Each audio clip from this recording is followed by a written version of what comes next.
Andrés Vesalio. Vesalio nace el 31 de diciembre de 1514 en la región de Bruselas, capital de Bélgica. Muere el 15 de octubre de 1564 en Sante, Grecia. Recibió su primera educación en Bruselas, Louvain, donde, entre otras materias, aprendió latín, griego, árabe y hebreo. Admiró desde pequeño la obra biológica de Alberto Magno y también tuvo cierta tendencia en la disección de animales. A los 18 años se trasladó a París para estudiar medicina. Allí permaneció durante 3 años, desde 1533 hasta 1536, en un ambiente en el que prevalecía el galenismo. La enseñanza de la anatomía corría a cargo de Jacobo Silvo y Günther von Andermich. Una vez graduado en 1537, se le ofreció de inmediato la cátedra de cirugía y anatomía. Cirugía y anatomía eran entonces consideradas materias de poca importancia en comparación con otras ramas de la medicina. Sin embargo, Vesalio creía que la cirugía debía basarse en la anatomía. Inusualmente siempre realizaba las disecciones él mismo y dibujaba gráficos anatómicos de los sistemas sanguíneo y nervioso, a modo de ayuda y referencia para sus estudiantes. Estos gráficos fueron ampliamente copiados. Para sus demostraciones prácticas de anatomía, Vesalio rompió con la tradición y él mismo hacía sus disecciones en lugar de confiárselas a un cirujano. Recopiló sus dibujos de anatomía para uso de estudiantes en tablas anatómicas ilustradas. En 1539, un juez de Padua, interesado por los trabajos de Vesalio, hizo que se le facilitasen los cadáveres de los criminales ejecutados para la disección. Eso le permitió mejorar sus diagramas anatómicos con el fin de aportar claridad sobre las infecciones neumónicas.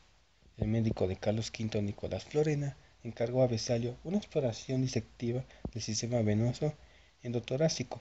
Descubrió así la vena acigos mayor y su desembocadura en la vena cava superior. Publicó los resultados ese mismo año. Cuando empezó a interesarse por la anatomía y en mejorar sus conocimientos sobre osteología, se proveía de huesos en el cementerio de los inocentes. Para Vesalio, la observación directa era la única fuente fiable, lo fundamental para él, lo que suponía una importante ruptura con la práctica medieval basada fundamentalmente en los libros de texto de ese entonces. En 1541, Vesalio descubrió que las investigaciones de Galeno estaban basadas en la disección de animales y no de seres humanos como creíamos. Como la disección humana había estado prohibida en la antigua Roma, Galeno había disecado en su lugar monos de Berbería, creyendo que serían anatómicamente similares al ser humano, cosa que era falso.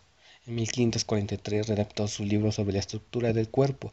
Dicha obra puede considerarse como el primer tratado moderno de anatomía, como por su claridad como el rigor expositivo de sus contenidos, y uno de los libros más influyentes sobre anatomía humana.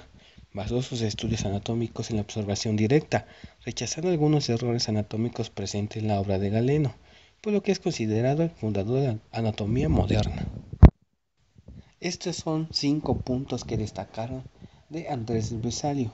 El primero, sustituye la anatomía libresca de Galeno por otra más fiel a la realidad y basada en su propia experiencia de disector. A Vesalio se le califica como disector, profesor, demostrador y dibujante. Segundo punto, corrige casi todos los errores descriptivos de Galeno. Las descripciones de Vesalio se refieren a la disección de un cuerpo humano y no al de un animal, en este caso de un perro o de un mono como él los había hecho. Tercer punto, añade muchos descubrimientos nuevos en sus nuevos libros.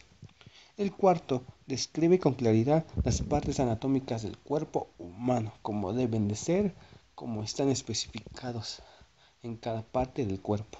Y 5, utiliza con esplendidez, belleza y eficacia inéditas la ilustración anatómica, es decir, que crea sus propios láminas, sus propios dibujos, todo a la perfección para que sus estudiantes lo puedan leer con claridad. Galileo Galilei, el astrónomo revolucionario. Galileo Galilei nació en Pisa, que pertenece al Gran Ducado de Toscana, actualmente Italia, en el año de 1564. Él pertenecía a una familia de comerciantes que eran de la baja nobleza. Durante su infancia estudió en un convento en Florencia, pero como a su padre le desagradaba la vida religiosa, acabó dejando el convento. Posteriormente estudió en una universidad, la de Pisa, tales ciencias como medicina, filosofía y matemáticas. Ahora hablemos sobre el descubrimiento de su vocación. El padre de Galileo quería que él se dedicara a la medicina. En el año de 1583, Galileo se inició en la matemática, de la mano de Hosticio Rhys, un amigo que era entrañable de la familia y también alumno de Tartaglia. Ricci tenía una costumbre, un poco raro por decirlo en ese tiempo, de unir una teoría a la práctica experimental. Él era atraído por la obra de Euclides sin ningún interés por la medicina y todavía menos por las disputas escolásticas y la filosofía aristotélica, es decir, que Galileo no quería para él lo que su padre deseaba que fuera. Su padre quería que estudiara medicina y para nada él lo quería. Él se enfocaba más a la matemática, a la astrología. Eso era lo que lo completaba. Por lo tanto, Galileo orientaba sus estudios, como lo repito, así como Galileo descubrió su interés por las matemáticas, se sintió seguidor de Pitágoras, de Platón y de Arquímedes, y opuesto al aristotelismo. Todavía cuando era estudiante, descubre la ley de la isocronía de los péndulos, que fue la primera etapa de lo que será el descubrimiento de una nueva ciencia, la mecánica. Dentro de la corriente humanista se redacta también un panfleto feroz contra el profesorado de su tiempo. Toda su vida, Galileo ha de rechazar el ser comparado a los profesores de su época, lo que le supondrá numerosos enemigos. 2 años después, regresa a Florencia. 2 años más tarde, Galileo regresa a Florencia sin diploma, pero con grandes conocimientos y una gran curiosidad científica. Galileo y su interés en la ciencia. Galileo se acabó convirtiendo en uno de los astrónomos más importantes del Renacimiento, gracias a que él se interesó especialmente por las matemáticas. Comenzó a estudiar la gravedad, las oscilaciones del péndulo pensante y desarrolló el pulsómetro. En el año de 1589 comienza a trabajar como profesor de matemáticas en la Universidad de Pisa. 3 años más tarde se traslada a Padua y enseña geometría, mecánica y astronomía en la universidad hasta el año de 1610. La Inquisición no tenía demasiado poder en Padua y esto le dio más libertad para investigar. En estos años desarrolla herramientas como el termoscopio, así como continúa estudiando astronomía. Su mayor avance fue la construcción de un telescopio que lograba no deformar los objetos y alcanzaba 6 aumentos. Galileo investigando el universo. El telescopio cambió su vida, mejoró su vida económica e investigadora. Logró construir uno con hasta 20 aumentos, con el que pudo observar las fases lunares y la superficie del astro. El telescopio le permitió observar la Vía Láctea, los anillos de Saturno, las estrellas y otros astros. También descubrió los satélites que orbitaban alrededor de Júpiter. Sus descubrimientos le permitieron a él afirmar que todos los cuerpos celestes no giran alrededor de la Tierra, tampoco que todos, como los satélites, giran alrededor del Sol, como afirmaban las teorías copernicanas. Sus teorías tuvieron un gran éxito. Galileo comenzó a convencer a todo el mundo, y a los defensores de la teoría geocéntrica. Esta teoría lo que nos decía era que el mundo era el centro del universo. Por lo tanto, ellos se convierten en sus grandes enemigos, aquellos defensores de la teoría geocéntrica. Ellos comienzan a atacarlo y rechazan sus afirmaciones. Roberto Bellarmino ordena en 1611 a la Inquisición que investigue directamente a Galileo por sus ideas contrarias a la teoría geocéntrica. Por lo tanto, fue una situación algo difícil para Galileo, pero terminó siendo acribillado por la Santa Inquisición por sus ideas contrarias a lo que estaba establecido.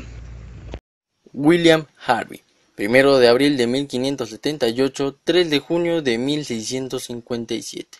Fue un médico inglés que se le atribuye descubrir correctamente por primera vez la circulación y las propiedades de la sangre al ser distribuidas por todo el cuerpo a través del bombeo del corazón. Harvey se graduó en artes en Gonville and Caius College de la Universidad de Cambridge en 1597. Viajó posteriormente a Padua, Italia, donde estudió durante 5 años con el famoso anatomista Fabricio, que estudiaba ya las válvulas de la vena. Tras doctorarse en medicina en 1602, regresó a Inglaterra y ejerció su profesión en la zona de Londres. Fue elegido miembro del Colegio de Médicos en 1607, así como responsable del St.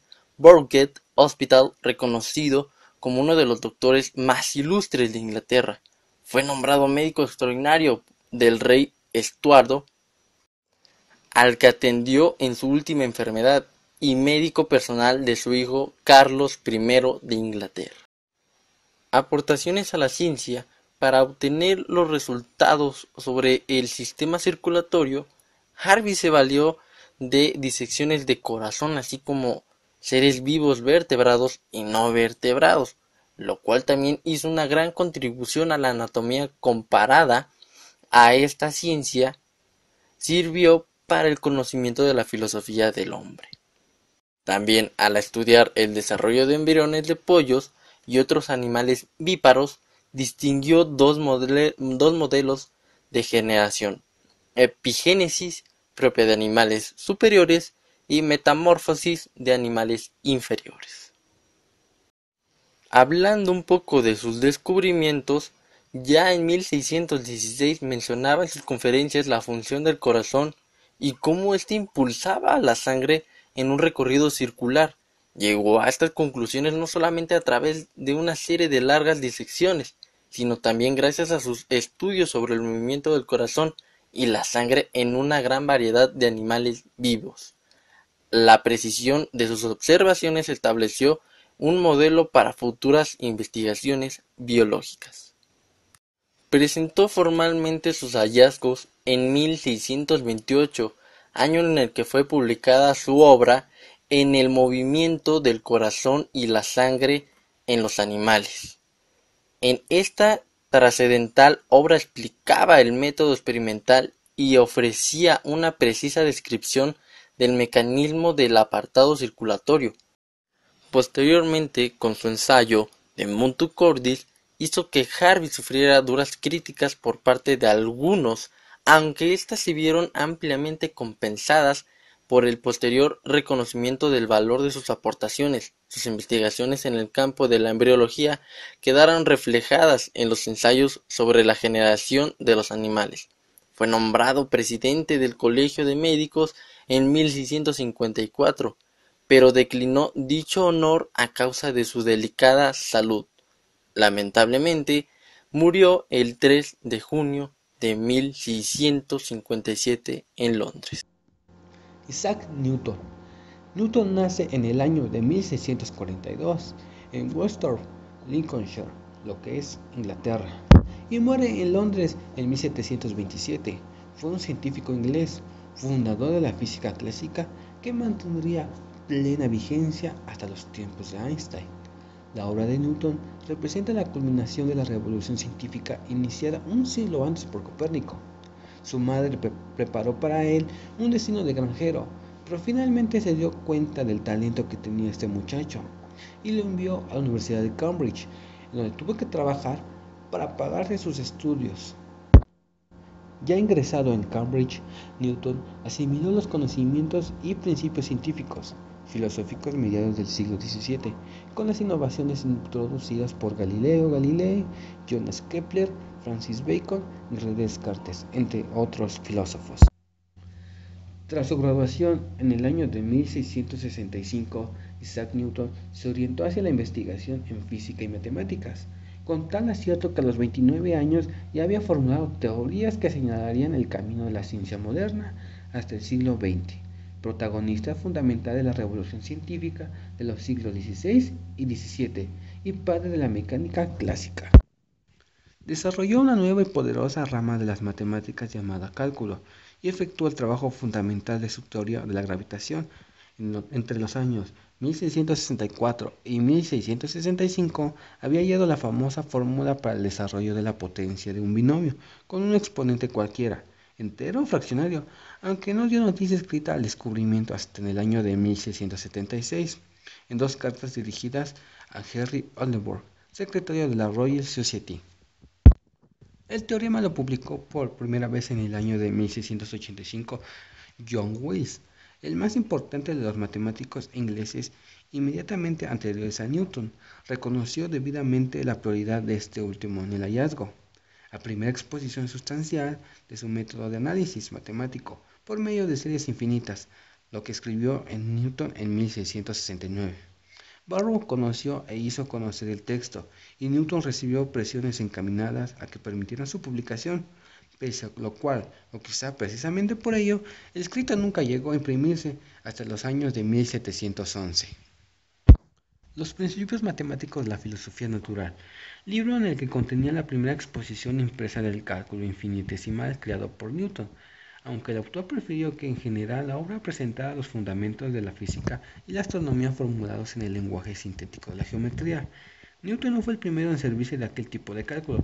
De hecho, la primera edición de su obra contenía el reconocimiento de Leibniz.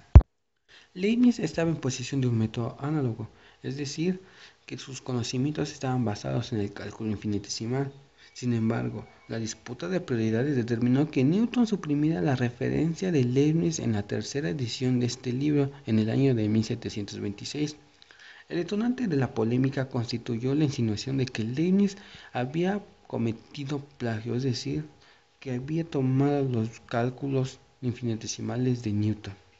Según lo había expresado en el año de 1699 Nicolas Feucht-Euler, que era un matemático suizo admirador de Newton, con el que mantuvo una intimidad amistad en el año de 1689 a 1693.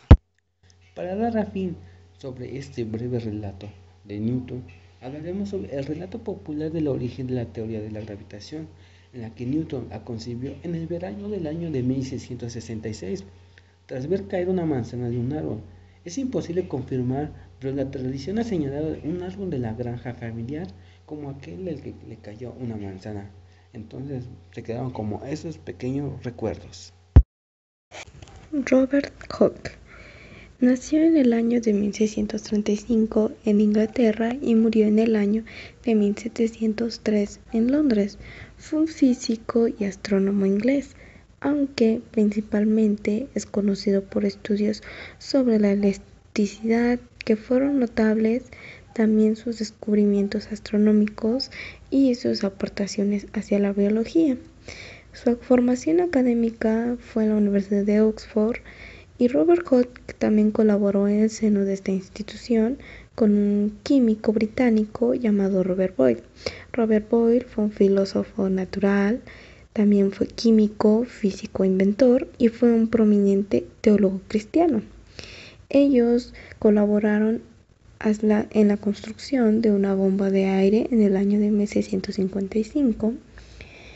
5 años más tarde se formuló la ley de la elasticidad, que lleva en su honor ley de Hooke, que establece que la relación de la proporcionalidad directa entre el estiramiento sufrido por un cuerpo sólido y la fuerza aplicada para producir ese estiramiento. Hooke formuló esta ley como resultado de sus experiencias en las que se colocaban pesos en la parte inferior de muelles de metal y medía hasta dónde se estiraban los muelles como reacción. Observó que la longitud en el que se estiraba el muelle era siempre proporcional al peso que se le colocaba.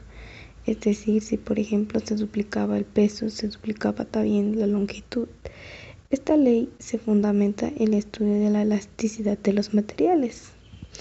Y en el año de 1655 publicó el libro de micrografía. La descripción de 50 observaciones microscópicas y telescópicas con detallados dibujos. Este libro contiene por primera vez la palabra célula y en él se apunta una explicación plausible acerca de los fósiles. Además de las observaciones publicadas en micrografía de la formulación de la ley de la elasticidad, Hooke formuló la teoría del movimiento planetario como un problema de mecánica y mantuvo continuas disputas con su contemporáneo Isaac Newton respecto a la teoría de la luz y la ley de la gravitación universal. En el año de 1674, Hooke publicó un tratado en el que afirmaba que el movimiento orbital de la Luna era el resultado de combinar la tendencia de su movimiento a seguir con una línea recta, con una única fuerza atractiva ejercida por la Tierra. Escribió a Newton para pedirle su opinión sobre estas ideas, refiriéndose también a la ley del cuadrado inverso, que Newton por supuesto ya conocía.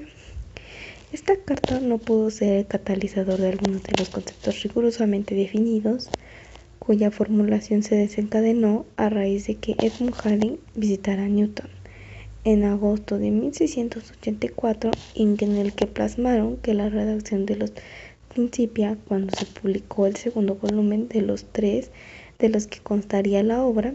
Hooke afirmó públicamente que las cartas que había escrito en el año de 1679 ya contenían ideas que posteriormente fueron desarrolladas por Newton, quien se indignó ante estas reivindicaciones, amenazando con no publicar el tercer tomo. Finalmente publicaría la obra completa, no sin antes eliminar cualquier referencia a Hooke. Gottfried Wilhelm Leibniz, filósofo matemático alemán idealista objetivo, fue el primer presidente de la Academia de Ciencias de Berlín desde 1676 hasta el final de su vida. Ocupó el cargo de bibliotecario del duque Hannover. A él también se le considera como el fundador de la lógica matemática. En 1661 ingresó a la universidad de su ciudad natal para estudiar leyes, y 2 años después se trasladó a la Universidad de Jena, donde estudió matemáticas.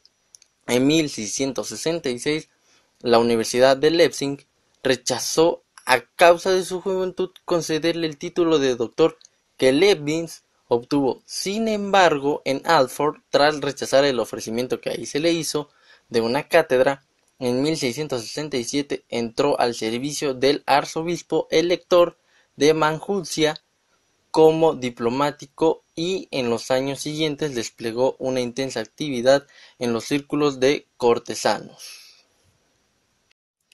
Referente a su diplomacia, en 1672 fue enviado a París con la misión de disuadir a Luis XIV de su propósito de invadir Alemania.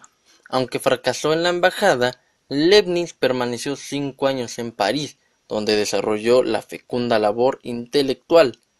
De esta época datan su investigación de una máquina de calcular capaz de realizar operaciones de multiplicación, división, extracción de raíces, así como la elaboración de bases de cálculo infinitesimal. Básicamente, la calculadora como hoy en día la conocemos. Entre las contribuciones a la física, Leibniz defendió una física de la energía, ya que esta es la que hace posible el movimiento. Los elementos últimos que componen la realidad son las mónadas, puntos inextensos de la naturaleza espiritual, con capacidad de percepción y actividad que, aun siendo simples, poseen múltiples atributos. Cada una de ellas recibe su principio activo cognitivo de Dios, quien en el acto de la creación estableció una armonía entre todas las mónadas. Esta armonía preestablecida se manifiesta en la relación causal entre fenómenos, así como la coordinancia entre el pensamiento racional y las leyes que rigen a la naturaleza. También dentro de las contribuciones a la matemática, Leibniz en el campo del cálculo infinitesimal, efectuadas con la independencia de los trabajos de Newton, así como en el ámbito del análisis combinatorio, fueron de enorme valor. Introdujo la notación actualmente utilizada en el cálculo diferencial e integral. Los trabajos que inició en su juventud la búsqueda de un lenguaje perfecto que formara toda la ciencia y permitiese convertir la lógica en un cálculo, acabaron por desempeñar un papel decisivo en la fundación de la moderna lógica simbólica, o sea, una manera más fácil, entre comillas, de representar toda aquella fórmula matemática. Francis Bacon nace el 22 de enero de 1561 en Londres, hijo menor de Sir Nicholas Bacon, Lord del Sello, y de Anne Cook Bacon, segunda esposa de Nicholas, que hablaba 5 idiomas y estaba considerada una de las mujeres más ilustradas de su época. Fue educado por su progenitora en los principios del puritanismo calvinista. En 1573, cuando tenía 13 años, ingresó en el Trinity College de Cambridge, institución en la que cursó sus estudios hasta el año de 1576, periodo que pasó en compañía de su hermano mayor, Anthony. Al estar estudiando las diversas ciencias en Cambridge, lo llevaron a la conclusión de que los métodos empleados y los resultados obtenidos eran erróneos. Fue un filósofo inglés, fundador del materialismo y de la ciencia experimental moderna. Al subir al trono Jacobo I, alcanzó altos cargos en el Estado y fue nombrado Lord Canciller del Reino, autor del famoso tratado Novum Organum en 1620, a diferencia del Organum de Aristóteles, en el que expuso una nueva concepción de los objetivos de la ciencia y las bases de la inducción científica. En 1576 ingresó en el Gray's Inn de Londres para estudiar leyes, aunque pocos meses después marchó a Francia como miembro de una misión diplomática. En 1579, la muerte repentina de su padre lo obligó a regresar precipitadamente a reprender sus estudios de nuevo. La trayectoria de Bacon inicia en el año de 1582, cuando empezó a ejercer la abogacía, y fue magistrado durante 4 años más tarde. En el año de 1584 obtuvo un escaño, es decir, tuvo una oportunidad de entrar a la Cámara de los Comunes por mediación de su tío, es decir, que le ayudó su tío, el barón de Burghley. Durante 36 años se mantuvo como parlamentario y fue miembro de casi todas las comisiones importantes de la Cámara Baja. La protección de Robert de Beriux, segundo conde de Essex, le permitió acceder al cargo de abogado de la reina. Su situación mejoró con la subida del trono de Jacobo I, como lo habíamos mencionado, quien lo nombró procurador general en el año de 1607, fiscal de la corona en el año de 1613 y lord canciller en el año de 1618, además de concederle los títulos de barón de Verulam y de vizconde de St. Albans. Sin embargo, en el año de 1561 fue procesado por cohecho y prevaricación.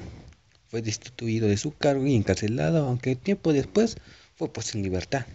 Ya nunca recuperó el favor real, es decir, que le hicieran paro en la corte.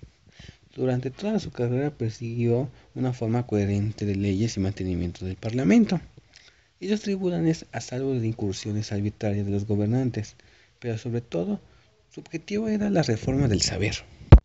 Su propósito inicial era redactar una inmensa historia natural que debería abrir camino a una nueva filosofía inductiva, aunque la acumulación de cargos públicos le impidió el desarrollo de la tarea que había impuesto, a lo que de hecho solo pudo dedicarse plenamente los últimos años de su vida.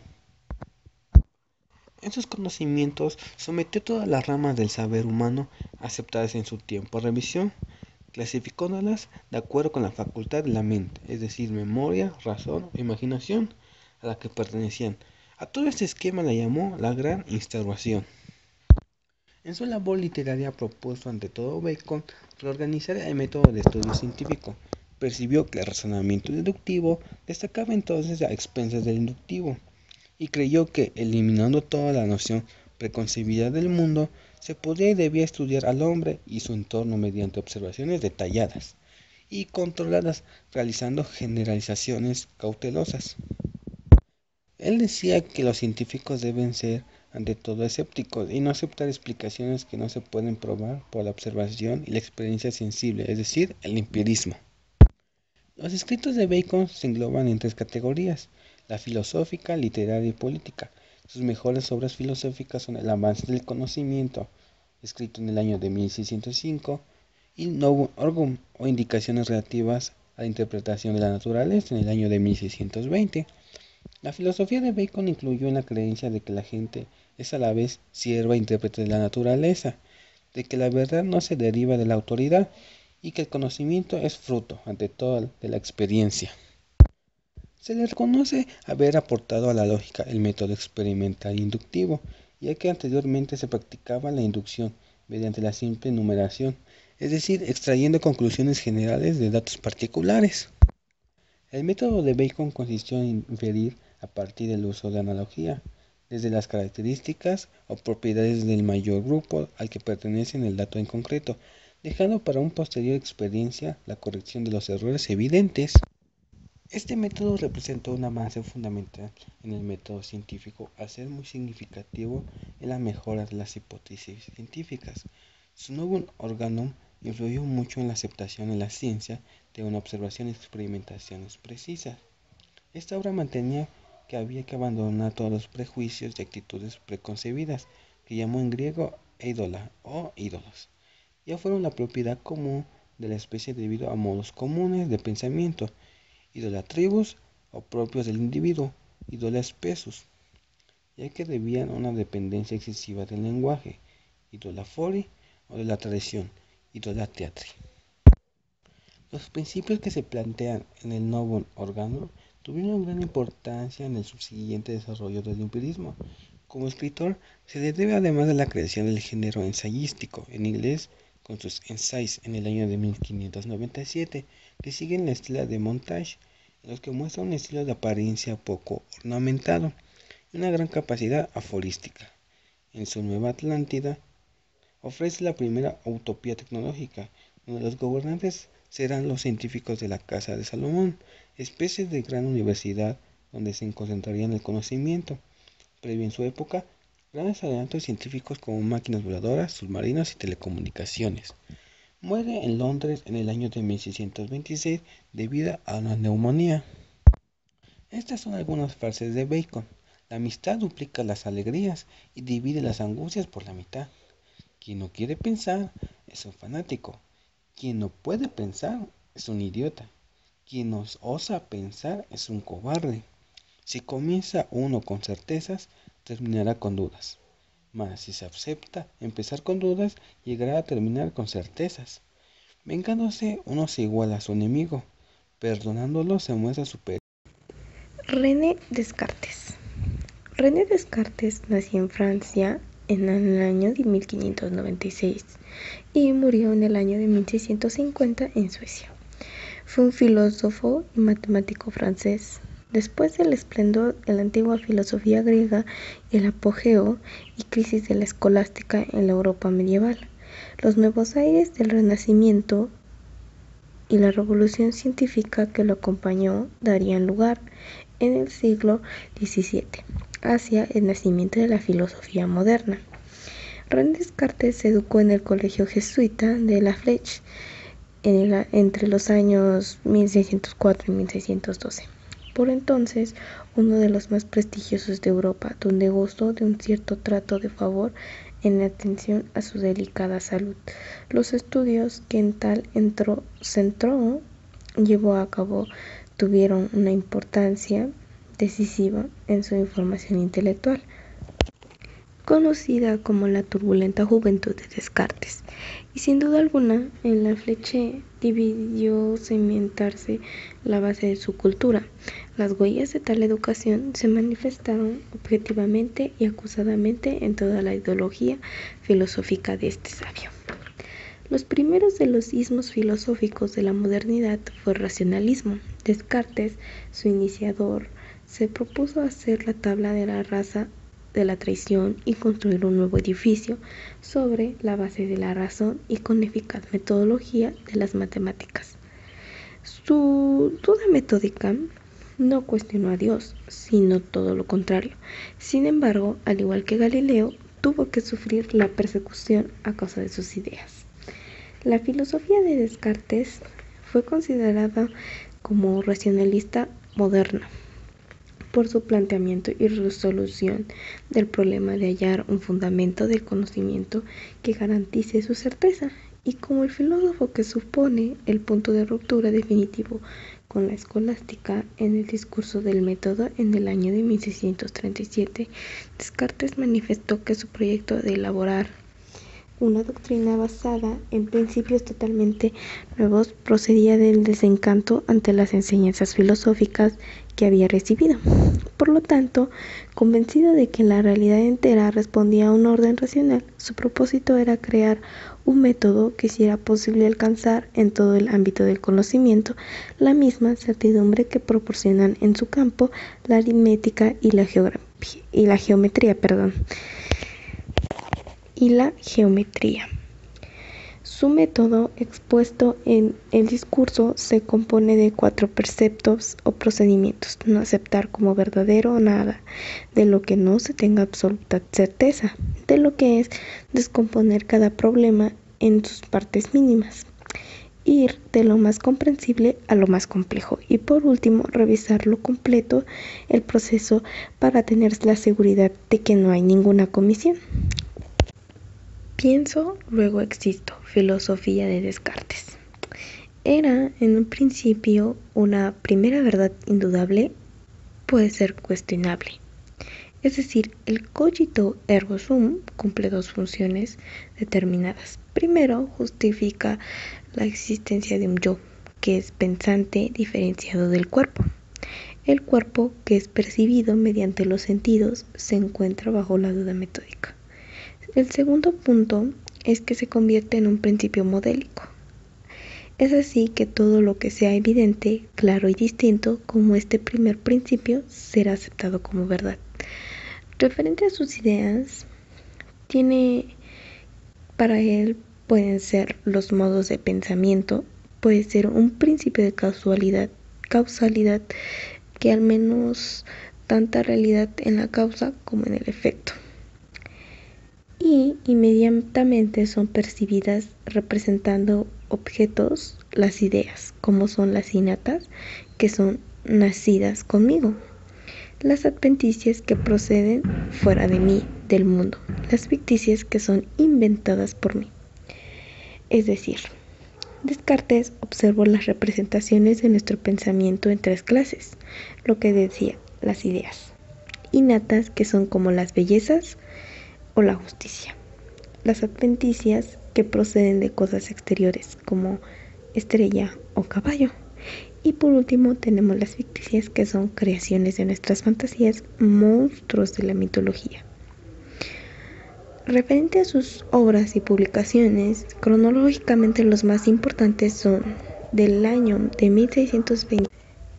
Entre sus obras más importantes respecto a sus publicaciones, por orden cronológico, entre el año 1628 y el año 1629 tenemos Reglas para la dirección del espíritu.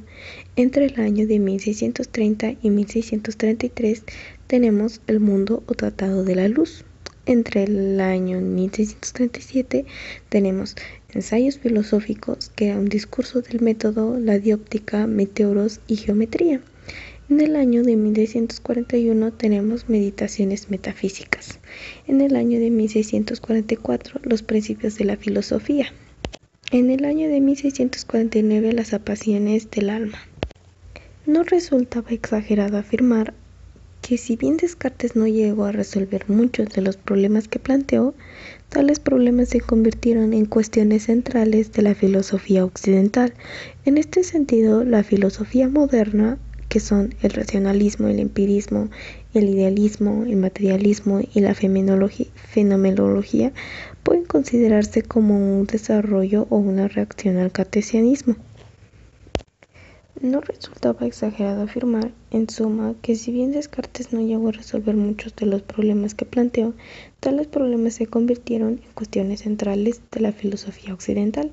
En este sentido, la filosofía moderna, que hace referencia al racionalismo, al empirismo, al idealismo, al materialismo, a la fenomenología, pueden considerarse como un desarrollo o una reacción al cartesianismo. John Locke, pensador inglés, fue también diplomático, teólogo, economista, profesor de griego antiguo y de retórica. Alcanzó renombre por sus escritos filosóficos en los cuales sentó las bases del pensamiento político liberal. Adentrémonos un poco al pensamiento de Locke. Él influyó de forma determinante en las ideas de la Revolución Gloriosa y la Declaración de Derechos Británica de 1689. Locke fue uno de los grandes ideólogos de las élites protestantes inglesas que, agrupadas en torno a los Whigs o Whigs, se le denominaba Whigs a los partidos o al Partido Liberal inglés en aquellos años, llegaron a controlar el Estado en virtud de aquella revolución, y en consecuencia su pensamiento ha ejercido una influencia decisiva sobre la constitución política del Reino Unido hasta la actualidad. Él defendió la tolerancia religiosa hacia todas las sectas protestantes e incluso a las religiones no cristianas, pero el carácter interesado y parcial de su liberalismo quedó de manifiesto al excluir del derecho a la tolerancia tanto a los ateos como a los católicos, siendo el enfrentamiento de estos últimos con los protestantes la clave de conflictos religiosos que venían desangrando a las iglesias británicas y a Europa entera. Sabemos que hablar de religión y política es algo del nunca acabar, y este hombre Locke se metió con la política y se metió con la religión, y pues ahí le estaban echando un montón entre todos. En base a su trayectoria del conocimiento, Locke no cree en la existencia del innatismo y del determinismo, considerando el conocimiento de origen sensorial, por lo que rechaza la idea absoluta en favor de la probabilística matemática. Para Locke, el conocimiento solamente alcanza las relaciones entre los hechos al cómo, no al por qué. Por otra parte, cree percibir una armonía global, apoyando en creencias y supuestos evidentes por sí mismos, por lo que los pensamientos también contienen elementos propios al racionalismo y el mecanicismo. En su obra más trascendente, Dos ensayos sobre el gobierno civil, en 1690, sentó los principios básicos del constitucionalismo liberal al postular que todo hombre nace dotado de unos derechos naturales en el que el Estado tiene como misión proteger, fundamentalmente, la vida, la libertad y la propiedad. Partiendo del pensamiento de Hobbes, Locke apoyó la idea de que éste nace de un contrato social, originando rechazo de la doctrina tradicional del origen divino del poder, pero a diferencia de Hobbes, argumentó que dicho pacto no conducía a la monarquía absoluta, sino que era revocable y sólo podía conducir a un gobierno limitado. Antes de su muerte, la última parte de su vida fue dedicada a tareas administrativas y económicas. Murió el 28 de octubre de 1704 y aquí les presentamos algunas frases de este gran pensador John Locke. Los hombres olvidan siempre que la felicidad humana es una disposición de la mente y no una condición de las circunstancias. Y esta última frase, que es bastante conocida, que dice: ningún conocimiento humano puede ir más allá de su experiencia. George Berkeley. Berkeley nace en Irlanda el 12 de marzo de 1685 y muere el 14 de enero de 1753. También conocido como el obispo Berkeley, fue un filósofo irlandés muy influyente cuyo principal logro fue el desarrollo de la filosofía conocida como idealismo subjetivo o inmaterialismo, dado que negaba la realidad de abstracciones como la materia extensa. Berkeley escribió un gran número de obras, entre las que se pueden destacar como el Tratado sobre los Principios del Conocimiento Humano en el año de 1710 y los tres diálogos entre Hylas y Filonus en 1713.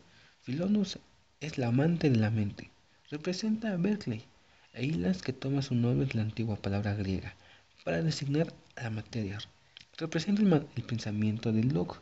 En el año de 1734 publica El Analista, una crítica a los fundamentos de la ciencia que fue muy influyente en el desarrollo de la matemática.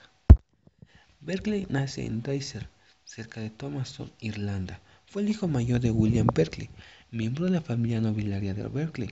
Recibió su educación en Kilkenny College y asistió a la clase de Trinity College de Dublín, donde acabó sus estudios en 1717. Permaneció en el Trinity College hasta lograr un título de profesor de griego. Su primera publicación fue Carácter Matemático, pero la primera que le ganó notoriedad fue Ensayo hacia una nueva teoría de la visión, publicado en el año de 1709. Como habíamos comentado que en el año de 1710 publicó el Tratado de los Principios del Conocimiento Humano y en 1713 los tres diálogos entre Hylas y Filonus, en los que desarrolló su sistema filosófico, cuyo principio fundamental es aquel mundo que se representa en nuestros sentidos, solo existe si es percibido. Uno de sus objetivos principales fue combatir el materialismo, teoría dominada en su época, aunque sus teorías fueron ridicularizadas. Algunos, como Clarke, lo consideraban un genio. Poco después visitó Inglaterra, donde fue recibido por Addison, Pope y Steele. En el periodo entre 1714 y 1720 alternó sus trabajos académicos con viajes por Europa. En 1721 recibió una doctrina en teología y decidió permanecer en Trinity College de Dublín, dando clases de teología y hebreo. En 1724 se hizo deán de Derry. La filosofía de Berkeley es el empirismo llevado al extremo. Si John Locke había dudado sobre el conocimiento de los cuerpos, Berkeley va más allá. En su juventud, Berkeley propuso que no se puede saber si un objeto es, solo puede saberse un objeto siendo percibido por una mente. Berkeley declaró que todos los seres normales no pueden conocer los objetos reales o la materia que causa sus percepciones, sino que incluso las propiedades matemáticas son ideas semejantes a las cualidades sensoriales. Por lo tanto, concluyó que todo lo que puede conocerse de un objeto es su percepción del mismo, y resulta gratuito suponer la existencia de una sustancia real que sustenta las propiedades de los cuerpos. Los conceptos abstractos de Locke no existen para Berkeley, sin la naturaleza ni el espíritu es una ficción. Todo conocimiento del mundo empírico se obtiene a través de la percepción directa. El error proviene de considerar en detalle las percepciones. El conocimiento del mundo empírico puede purificarse y perfeccionarse eliminando todo el pensamiento, quedándose solo con las percepciones puras. Berkeley dice: la forma ideal del conocimiento científico se obtiene persiguiendo las percepciones puras, sin intervención del intelecto.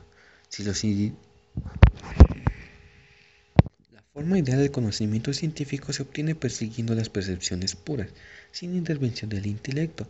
Si los individuos actuaran de esta forma, seríamos capaces de conocer los secretos más profundos del mundo natural y del mundo humano, según Berkeley. A continuación veremos un fragmento de la película Sofía, donde Berkeley nos habla un poco de su filosofía.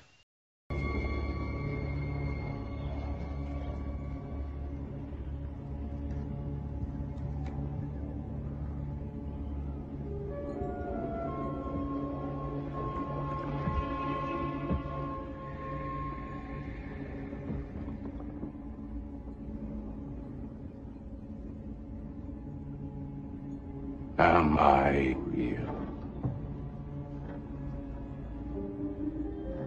Miss Amundsen. Do you speak English? Yes. Listen to me, my child. Is this table real? It is real? What will you feel if you hit it? Something hot. Hard.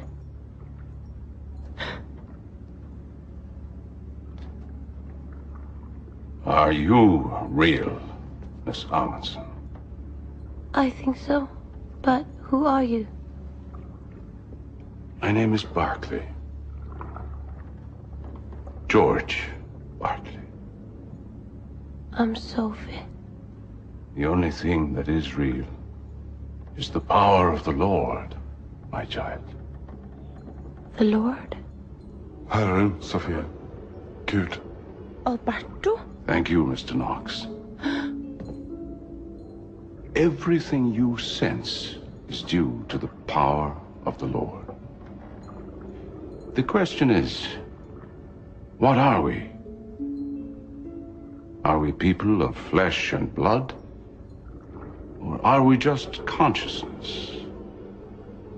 Mr. Knox, I trust you to take it from here. Goodbye to you both. Goodbye, Your Grace.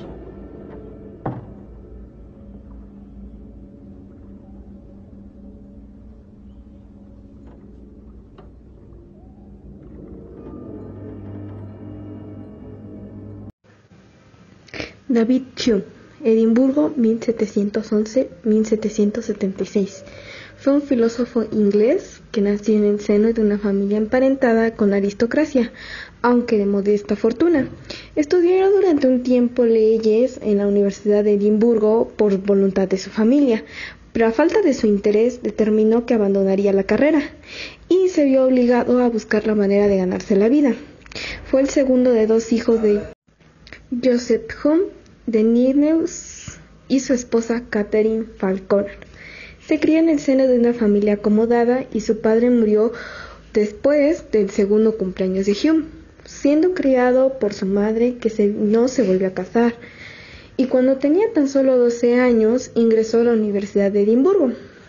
De 1734 a 1737 se planteó los problemas de la filosofía especulativa.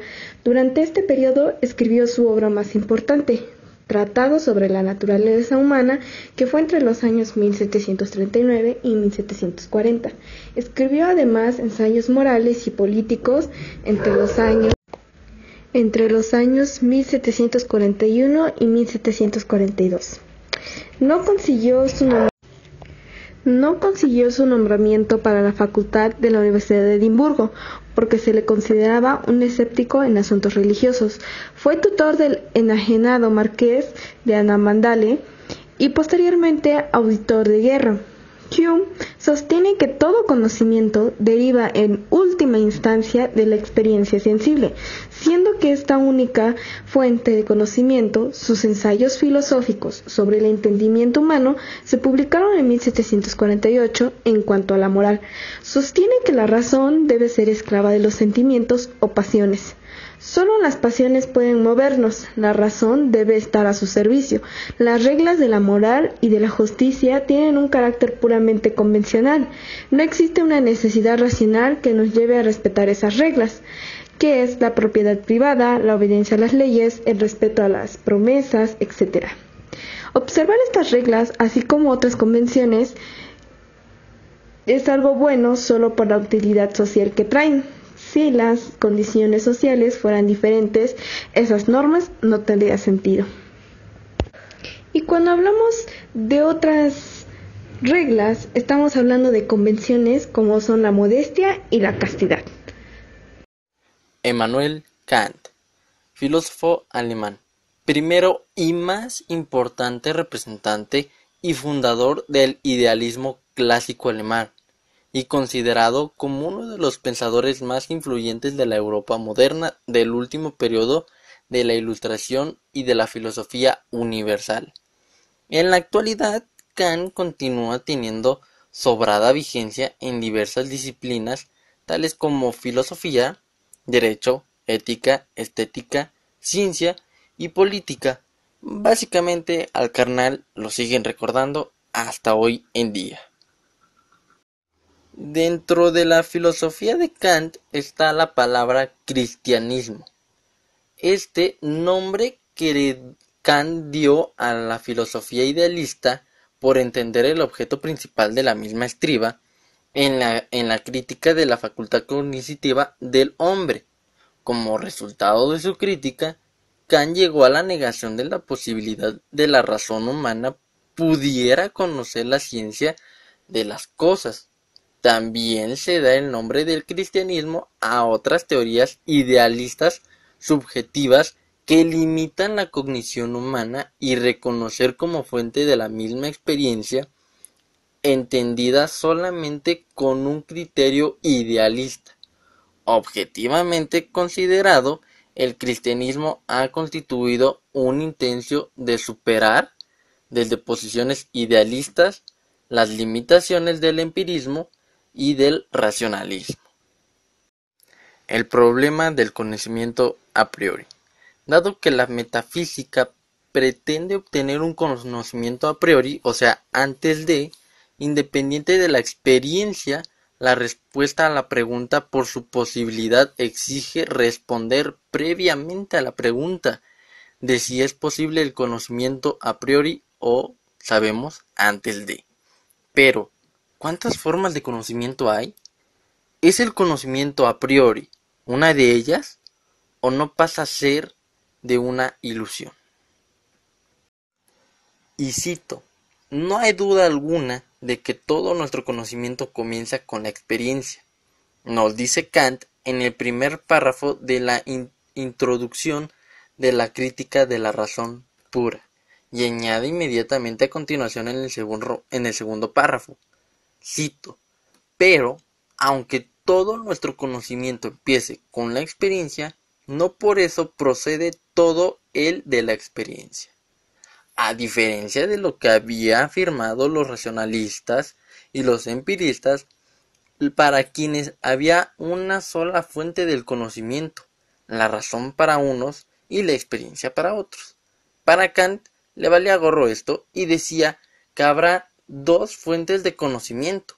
Una, la sensibilidad que suministra la materia del conocimiento procedente de la experiencia, y la otra en el entendimiento que suministra la forma del conocimiento y que será independiente de la experiencia. La sensibilidad y el entendimiento según Kant. A diferencia de lo que habían afirmado los racionalistas y los empiristas, quienes concebían una sola fuente del conocimiento, la razón o la experiencia, respectivamente, para Kant el conocimiento es el resultado de la colaboración entre ambas. Por la sensibilidad recibimos los objetos, por el entendimiento los pensamos. Cita de Kant, los objetos nos vienen, pues dado mediante la sensibilidad y ella es la única que nos suministra intuiciones por medio del entendimiento. Los objetos son, en cambio, pensados y del proceso de conceptos. La ética formal kantiana. El conocimiento moral no es un conocimiento del ser, de lo que es, sino un conocimiento de lo que debe ser, no un conocimiento del comportamiento real y efectivo de los hombres, sino un conocimiento del comportamiento que debería observar los hombres. En este sentido, dicho conocimiento no se puede verificar. Cuando decimos que los hombres deberían comportarse de tal o cual manera, estamos afirmando de que ese comportamiento es necesario y universal. Y esas son las características de lo a priori, o sea, antes de. Ya al final, El 12 de febrero de 1804 moriría en su ciudad natal, siéndose rendidos los últimos honores en su gran funeral. Para entonces, la filosofía de Kant había alcanzado ya gran difusión y aceptación en los principales círculos culturales de Alemania, y un considerable eco de el resto. Sir John Frederick William Herschel, también conocido como John Herschel, fue un matemático inglés, astrónomo, químico y el fotógrafo experimental que en algunos años también hizo el trabajo botánico valioso. Él era el hijo de Mary Baldwin y astrónomo de Sir William Herschel, y padre de 12 hijos. Se originó el uso del sistema del día juliano en la astronomía. Él nombra 7 lunas de Saturno y 4 lunas de Urano. Él hizo muchas contribuciones a la ciencia de la fotografía e investigó la ceguera al calor y la energía química de los rayos ultravioleta. Nació en Slough, Berkshire, y estudió brevemente en el Eton College y el Colegio de San Juan. Garbage se graduó como senior wrestler en 1813. Fue durante su tiempo como estudiante que se hizo amigo de Charles Babbage y George Peacock. Tomó la astronomía en 1816. La construcción de un telescopio reflector con un espejo de 18 pulgadas de diámetro y con un 20 pie de longitud focal. Entre 1821 y 1823 volvió a examinar con James South las estrellas dobles catalogadas por su padre. Por este trabajo fue presentada en 1826 con la Medalla de Oro de la Real Sociedad Astronómica y con la Medalla de Lalande de la Academia Francesa de Ciencias en 1825, mientras que en 1821 la Royal Society le otorgó la medalla Copley porque sus contribuciones matemáticas a sus operaciones. Herschel fue nombrado caballero de la Orden Warwick Real en 1831. Un discurso preliminar en el estudio de la filosofía natural, publicada a principios de 1831 como parte del gabinete de Dionysius Lerner, Enciclopedia, establece los métodos de investigación científica con una relación ordenada entre observación y teorización. Él describió la naturaleza como ser gobernado por leyes que eran difíciles de discernir, ni que haya matemáticamente, y la más alta meta de la filosofía natural fue la comprensión de estas leyes a través del razonamiento inductivo. Encontrar una única explicación para un fenómeno unificador, esto se convirtió en una declaración oficial con amplia influencia en la ciencia, en particular en la Universidad de Cambridge, donde se inspiró el estudiante Charles Darwin con un celo ardiente de contribuir a este trabajo.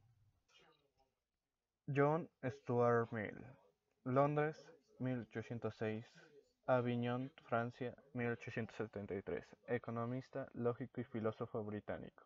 Hijo del también economista James Mill, fue educado de forma exclusiva por su progenitor según los estrictos principios de Emilio de Rousseau. Dotado de una inteligencia extraordinaria, a los 10 años estaba versado en griego y latín y poesía, un exhaustivo conocimiento de los clásicos. A los 13 años su padre le introdujo los principios de la lógica y de la economía política, concentrándose en ese ámbito de la obra de Adam Smith y David Ricardo. En 1823 ingresó en la Compañía de las Indias Orientales, donde llegaría a ocupar el cargo de jefe de la Oficina para las Relaciones con los Estados Indios, activo políticamente en defensa de la causa abolicionista durante la Guerra Civil Estadounidense desde 1865 y durante 3 años ocupó el ensayo de la Cámara de los Comunes, donde sería un objeto constante de polémica a causa del decidido apoyo a las medidas a favor de las clases menos privilegiadas de la igualdad de derechos para la mujer. Sus primeros escritos aparecieron publicados en las páginas de los diarios de The Traveller y The Morning Chronicle y se ocuparon fundamentalmente de la defensa de la libre expresión. En 1824, la aparición de The Westminster Review, órgano de transición de las ideas filosóficas radicales, proporcionó a Mill un atrio privilegiado desde que difundir su ideario liberal. En su papel como economista, John Stuart Mill fue considerado históricamente como un representante tardío de la escuela clásica inglesa. Algunos autores posteriores, como Marx, discutieron dicha afiliación y destacaron su alojamiento de la noción del valor trabajo. Su obra principal en el campo de la economía política apareció en 1848 bajo el título de Principles of the Political Economy, los principios de la economía política, en los que cabe distinguir tres partes diferenciadas. En la primera, Mill elaboró un completo análisis del proceso de formación de los salarios, que entendió determinado por la interacción entre la oferta de trabajo y de la demanda del mismo en forma de fondos de salarios. Consideró el beneficio como renta del capital y lo hizo dependiendo del nivel general de precios. En su teoría del intercambio, introdujo la unidad como factor determinante del valor cambio en un bien, a la par con sus costes de producción. En el campo de la economía internacional se le debe la introducción del término. En la segunda parte se ocupó de cuestiones de estética y dinámica y expuso su idea de una evolución hacia el estancamiento de la totalidad del sistema capitalista a causa de una tendencia irreversible a la reducción de beneficios, concepto que será recuperado por Marx.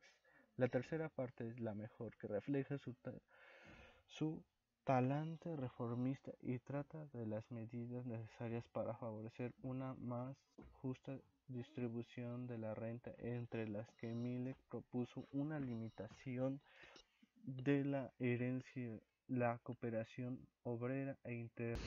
Fue un filósofo y hombre de ciencia inglés que nació en Lancaster en el año de 1794 y murió en Cambridge en 1866. Se dedicó sobre todo a la filosofía de la ciencia y de la ética.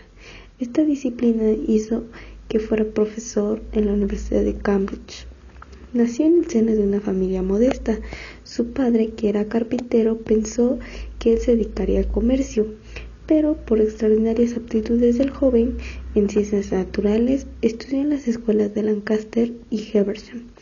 Le persuadieron de que era preferible que se labrara un futuro como profesor, y en el año de 1812 fue enviado a Cambridge, de donde salió graduado 4 años más tarde. En 1820 ingresó a la exclusiva Royal Society por sus estudios entre geología y mineralogía. Estas disciplinas hicieron que fuera comercial y conferenciante.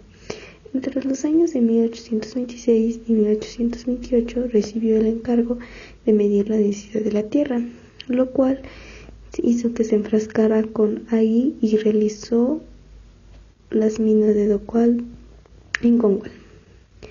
El fracaso de su desempeño hizo que abandonara la práctica experimental de la ciencia.